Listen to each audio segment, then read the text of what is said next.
Hey guys, today we're doing rust and dent repair on a 55 Chevy. Alright guys, so now we got all the chrome off and the emblems. And the reason I took the emblem and the chrome off is we're going to paint it, but I'm also going to wet sand and buff it. And I don't want to affect any of the chrome. This we had to take off to get to this little bump right here.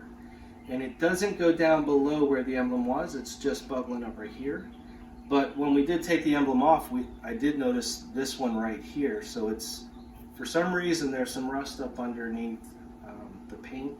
So we're going to fix both of these little blemishes right here. And sometimes you'll get an air bubble under the paint, and it's nice and smooth like a little bubble. But if it starts to become jagged and it's spidering out, that's actually rust. And rust will grow up under the paint and push the paint off.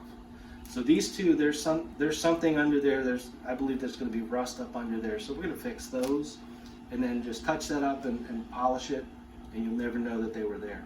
As we're prepping the hood, we noticed another spot here that we're going to fix, and it's also starting to spider. So again, that's going to be rust pushing the paint up, so we need to fix that. Otherwise, it's just going to grow and get worse. There's also a very minor dent that goes all the way down. So we're going to fix this dent. It basically is all this area right here. And what I do to prep all of this, and what's you need to do, is to get all the wax off. We use a dish soap like Dawn because it removes wax, grease, and everything else. So I washed all the areas that I'm going to work on, and it's going to be the entire quarter pound. And I'll wash it with Dawn to get any wax off that I can. Then I'll use a wax remover and a chemical solvent remover to go over it one more time to make sure that I'm not sanding wax into the small scratches. So we don't want any fish eyes or any other problems like that. So we're going to fix this dent right here. And then right here, as I was prepping everything, I noticed that there's a chip that was just basically painted over. So we're going to fix that as well, and to fix that the proper way, we do need to remove this spear.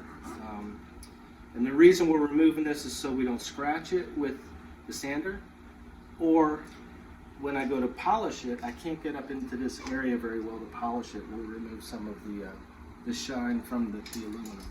So we don't want to hurt that. We're going to take this piece off, fix this area here, and this. Now here's an example of what I was talking about up near the stainless steel.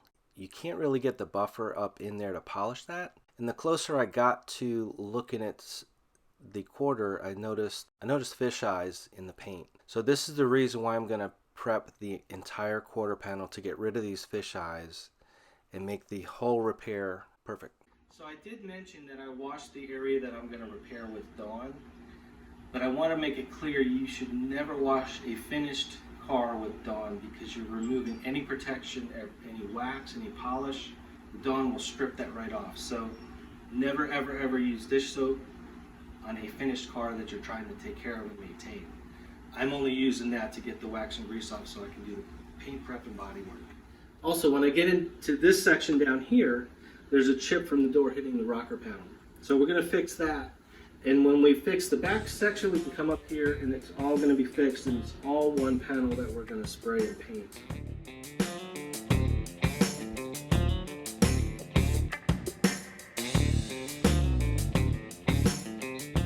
I don't know if you can see this in the picture. This should be clean, shiny metal, but it's rust. It's actually rust down here. And if you get a little spot of rust, it'll keep creeping and growing, and it's called rust creep. So that's what this is here. It's rust pushing the paint out because the paint can't stick to it. So what it does, it actually just pushes the paint out, causing the little bubble that you've seen. So I wanted to clean that off gently so you could see what we're dealing with. And I don't know if you can see it at that angle. I'm going to try to get a better angle here or some different shots so you can see the color of that. The rust is brown, and it's just not clean metal. And I don't know if you saw it when I was grinding that. The paint was just flicking away where the rust is, and it's holding better around here. So I'm going to go much bigger and make sure we don't have any rust under our repair, so we don't have this come back again.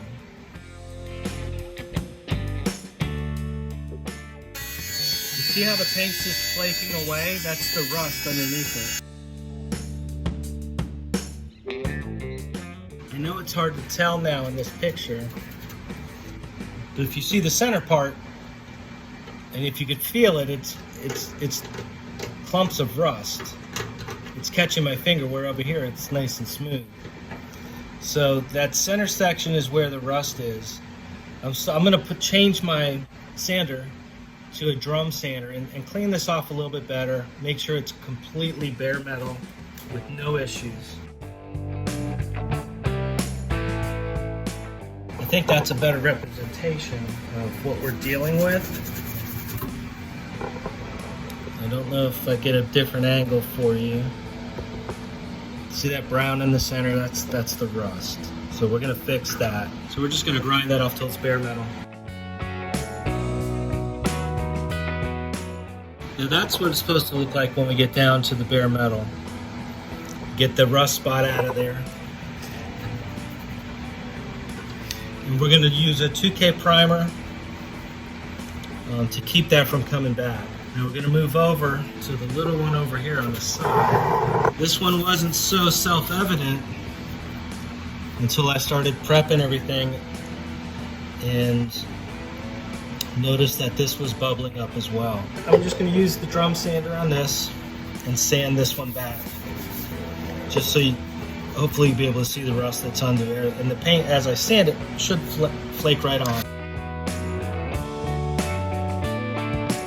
The drum sander takes the rust off immediately. Really hard to see, but I'm trying to zoom in for you. Those little spots are where the pockets of rust was starting. So we're gonna grind and sand to get rid of those little pockets of rust in there. And that's what was pushing our paint up. And that will just continue to grow and continue to grow until it pops a bubble, until it pops the paint off and water gets under there. Now we're gonna just do this last one right here.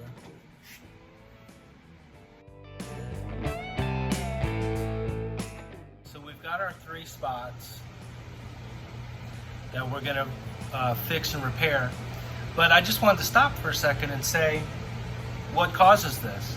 Well, this is the preparation that goes into the paint and body work. If you're working in a wet environment, if you sweat and get moisture on these parts before you prime and paint it, if it's humid and you got water, if you've got water in your spray gun, this should not happen if it's prepped properly and sanded properly. If you sand down to bare metal and you don't get this stuff out of here, it's going to come back. We're going to clean this really well, and we're going to use a 2K primer on these spots. And then we're going to filler to level it out, and then we're going to repaint it. Rust is a live organism, and it just will continue to grow and feed itself on the metal. And once the bubble cracks and moisture gets in there, that rust will grow exponentially. As soon as the moisture and air can get in there, it's going to just grow out of control. If you see this stuff, you got to get on it kind of right away, because you don't want it to grow. And the last thing you want is it to eat through the metal and actually have a hole in the panel. We're catching this early, and this car is immaculately maintained. The owner's seeing these little spots and wants to get them fixed right away. So that we're addressing it. We'll be able to blend it. You're never going to know that any work was done here. So this spot was only bubbling right in the center, but the further I went out, I'm going bigger and bigger, and I found some rust right here at the bottom. So I keep going until I see clean metal, and I'm not seeing any other defects, so we're going to stop right there. Now that the rust has been removed from the bare metal, the next step is the feather edge, the paint, where it transitions to the bare metal. We're making this feather edge for the filler that's going to be applied. And when the filler is placed on that metal with that feather edge, you'll never know that the filler was ever used.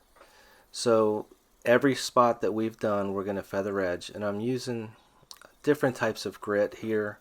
Right now I'm using 120 to start feather edging the edge that I want, and then I'll transition to finer papers.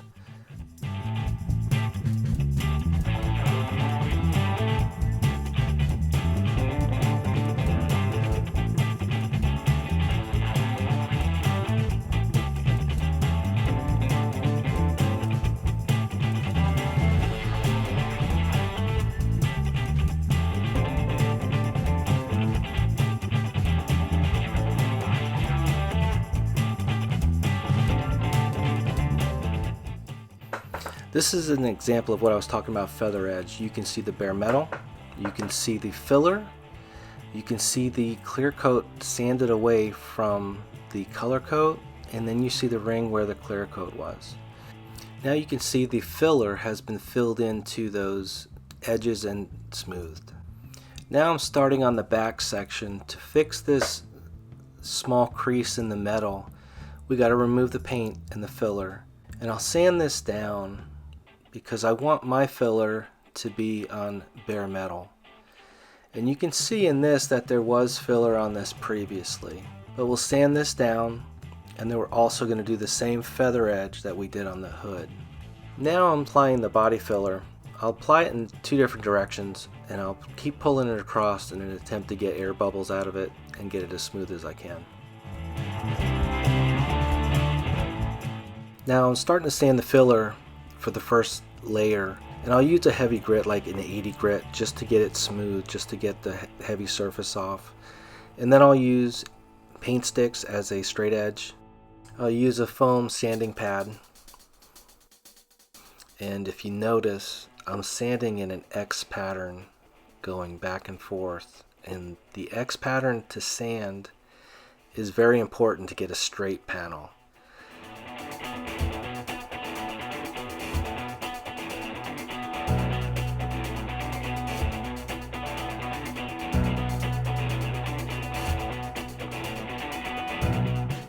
This is the paint chip that I was talking about earlier in the video. Once the molding was removed, you can see it better. But it looks like the clear coat just wasn't applied properly, and it just left a rough edge. To fix that, we're just going to use the electric sander. Now we're turning our attention to the rocker panel. Alright, so I want to point out the door, because it was rubbing and pushing on this, actually cracked the filler right here. So we're going to fix this as well. That literally is from the door pushing on this as the car is flexing and torquing. You can see the crack here, and then you can see the crack going right down here. And if we don't fix that, water is going to get in there and start bubbling up.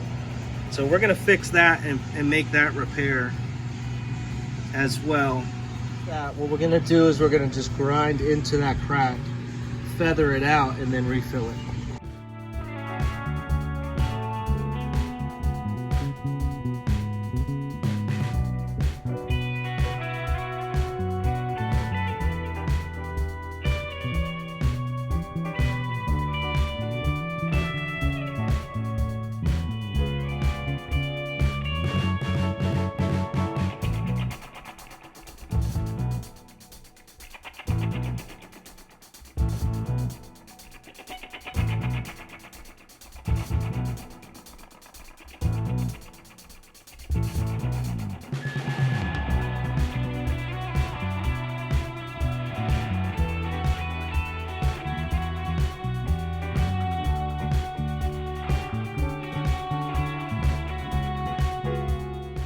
Alright, so I want to show you guys what happens when you don't take the molding off. You can see that this was repainted at one point, and they didn't take the molding off and they just taped up to it. And if you look, you can see the orange peel because they're not getting up near that molding and polishing that and wet sanding that. We're repainting that back section, so we're just going to repaint the whole quarter. We're going to fix the orange peel. We're going to re-clear it. When we come up into the door that we just fixed, we're going to paint the inside of that all at the same time. We'll go up into the jamb and paint all the way to the front, to the fender. We fix the crack that was here, and then we're going to just sand down the red and reshoot it and polish it properly. We're just going to sand the whole thing down with 220. We've got the front section here. Fix the spots that were rusting through. We sanded it with 220, 320, and then 400, and then we're going to primer it. So now I'm sanding down the clear coat. My goal here is to get rid of all of the orange peel and have it completely smooth and flat. I'm using an electric sander, but I do have an interface pad on the sander. And basically an interface pad is a piece of foam between the sander and the sandpaper. And that way the edges don't gouge into the paint. I've got the clear coat where I want it, and now it's time to tape it off and prep it. Here I've already sprayed the high fill primer, and now I'm sanding that with a sanding block and a sanding pad. The high fill primer will fill in any imperfections or any low spots.